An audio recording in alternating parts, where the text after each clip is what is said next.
Hey folks, welcome back to another edition of Cape Ann Today. I am joined by Matthew Cooney. He is a local lobsterman and he also runs Miss Meredith Fishing Charters. Thanks for joining us, Matthew.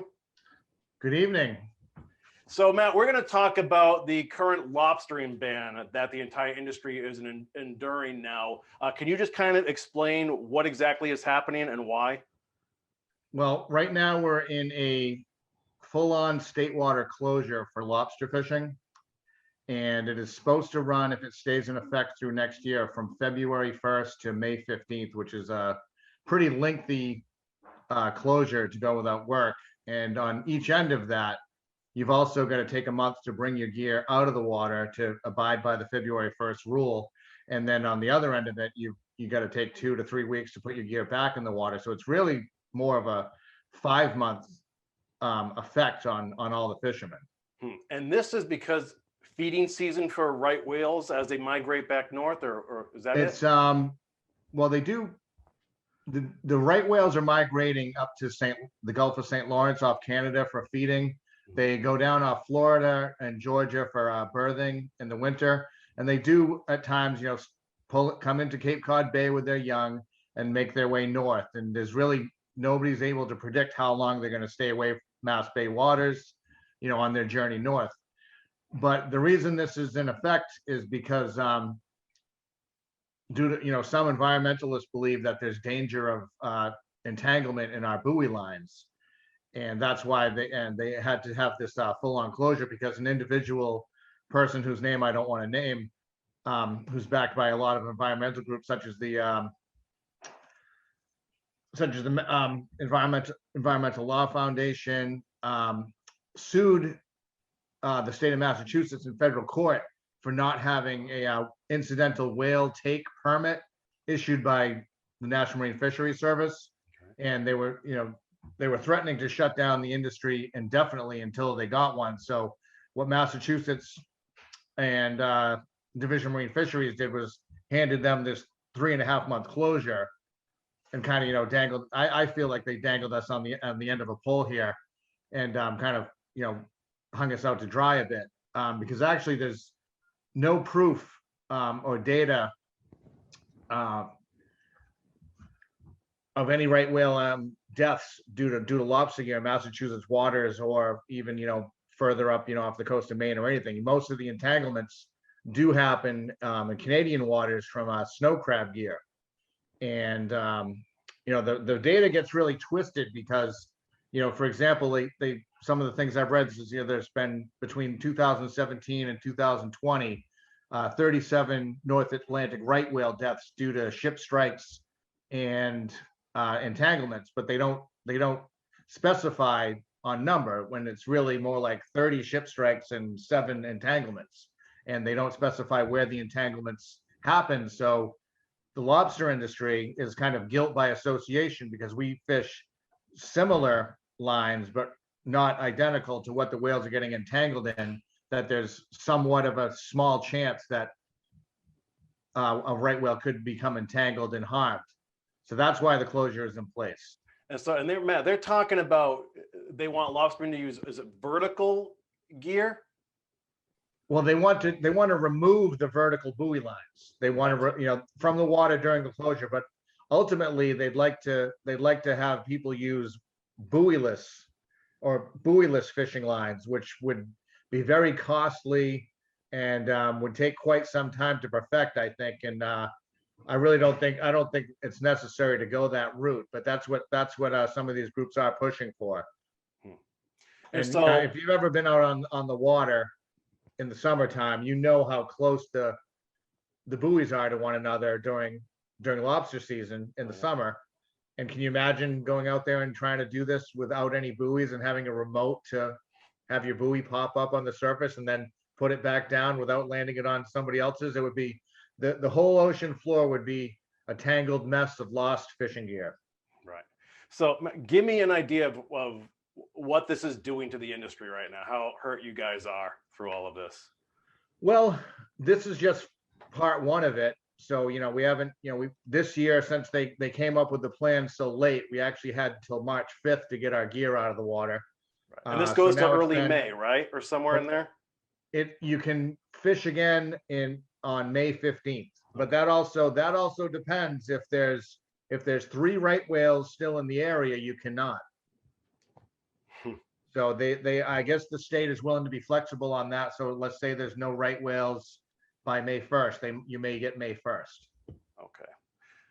So right. So it's hurting now, and then it's going to be even more prolonged next year, starting February 1st. Yeah, unless we can convince them to go back to the negotiating table on this, then next year is going to be pretty tough. What's the outlook look like for getting them back to the table? Is there a Who want for knows? that to happen on their I mean, end? Do who you have knows? any I mean, idea? I think, maybe we can get, the public on our side, better than we've had in the past, because a lot of these environmental groups also, they kind of villainize fishermen, and portray us to be like rapists of the ocean, and that we don't care, and we just there, for destruction and, wiping species out, when that couldn't be further from the truth. I mean, most of us are very, very conscientious of, the future of the industry and, the good of the ocean. All right. And in most of those groups, are they getting their data from NOAA? No, some of it's from NOAA, some of it's on their own, and some of it's just, they just go strictly by data. And one of the frustrating things is the meetings that we've had about these closures, they look upon us as fools that, our input, means nothing, but we're the ones out there 300 days a year. And some of these individuals that are, they call themselves researchers, environmentalists, have never even seen a whale. And, I've seen all kinds of species of whales, and I've been, on the water for most of my life, and I've never seen an entanglement. So I was going to ask that too. So, I mean, do you think these whales are endangered by, I mean, you're saying it's happened more often with snow crab entanglements, but the reason for that is, in Canada, they're still allowed to use floating line. We have done away with floating line for over 20 years now, and we've actually been doing things with our gear to make it more whale safe. In Canada, they're still allowed to use floating line, and up in the Gulf of St. Lawrence, the average tide is 26 feet. The average tide in Cape Ann, Mass Bay is 9 feet. So that's almost 3 times the tide. So if you've got floating line, imagine how much slack is floating around on the surface at low tide. And the whales are up in the Gulf of St. Lawrence feeding on the surface on copepods at night, and they're doing what they call lunge feeding. That's open mouth feeding across the surface. So if there's a bunch of slack line in their path, they're going to get it in their mouth, and then they panic, and then it comes wrapped around their body and their tail, and they end up dragging a single crab trap around with them. And that is actually also where the majority of the ship strikes have been too, because of the nighttime feeding and the fact that cruise ships always leave port at night and go to the next port very first thing in the morning. So if the cruise ship is leaving at night, and these cruise ships, as big as they are pretty fast, and that's why some of the ship strikes are taking place up there as well. So the problem doesn't really lie right out here off of Cape Ann and Mass Bay. It's elsewhere, but we have similar fishing strategies. That's why they pushed for this closure. Gotcha. All right. I appreciate the explanation. So, okay. So now there is a boat protest or boat parade protest being organized. There is a boat parade on April 7th. It's going to start around 3:30. Trying to get a lot of boats from all over the area, not just Gloucester and Rockport. We're hoping to see guys from Beverly and Hull and, further south, if they're willing to come up here to show their support and, have their voice heard. We're looking for people to come down to the waterfront and support us as well. Cape Ann Lobsterman is getting some graphics, signs, and banners if people want to go down there and see Tessa Brown at Cape Ann Lobsterman, sometime before the 7th, and get something to wave in the air and cheer on your local fishermen. And there's also a petition online to re-examine the data concerning the closure and the whale migration. It's on change.org, and if you just click on fishery closure, it will show up if anybody wants to sign that. That's been up for a week, and it's got close to 7,000 signatures so far. So where is the parade starting from? Well, the boats are gonna congregate at 10 Pound Island and then go into the inner harbor on the North Channel, past the State Fish Pier, then turn around at the head of the harbor, come out past Cruzport, and then along the boulevard, and then probably around one or two more times. I'm thinking, 3:30 to 5. I'm guessing what the parade would last at the longest. 2 or 3 passes of whatever boats we have there. Gotcha. Okay, Matt, is there anything else you want to relay to the folks out there? Not really. Just hope to see the community down there and backing your fishermen. The lobster fishery and all fishing is a big part of Gloucester, and just love to see everybody come down there and see the support.